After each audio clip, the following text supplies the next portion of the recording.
Hey everyone! Did you know that you can make perfect couscous in under 10 minutes? Let's find out how! Welcome back to the channel. Today you're going to learn the simple steps to cook fluffy and delicious couscous right at home. Trust me, it's super easy, and you'll be amazed at how quickly it can come together. Now, let's talk about a common problem many people face when cooking couscous.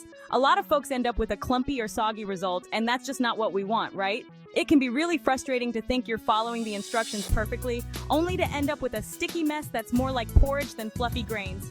But don't worry, I'm here to help you avoid those pitfalls and get it right every single time. So let's dive into the ingredients you'll need and the exact measurements to make this happen.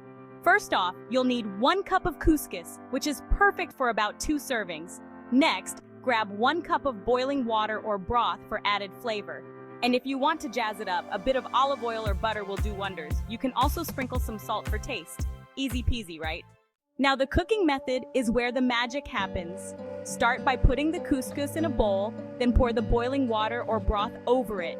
Cover it with a lid or plastic wrap and let it sit for about 5 minutes. After that, it's time to fluff it up with a fork. If you want to add those extra flavors, mix in your olive oil or butter at this stage. And now we're at the moment of truth. Are you ready? After letting it steam, you'll take off the cover and fluff the couscous with a fork. This is the key moment where you'll see how light and perfect it has turned out. It should be airy and individual grains should be separated. It's honestly so satisfying to see it all come together, and the aroma will make you want to dig in right away. So in just a few minutes, you've mastered the art of cooking couscous, which is a versatile addition to any meal. You can serve it as a side dish, mix it with veggies, or even use it as a base for salads. The options are endless.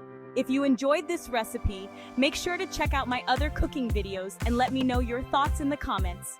Don't forget to like and subscribe for more delicious recipes. Happy cooking, everyone!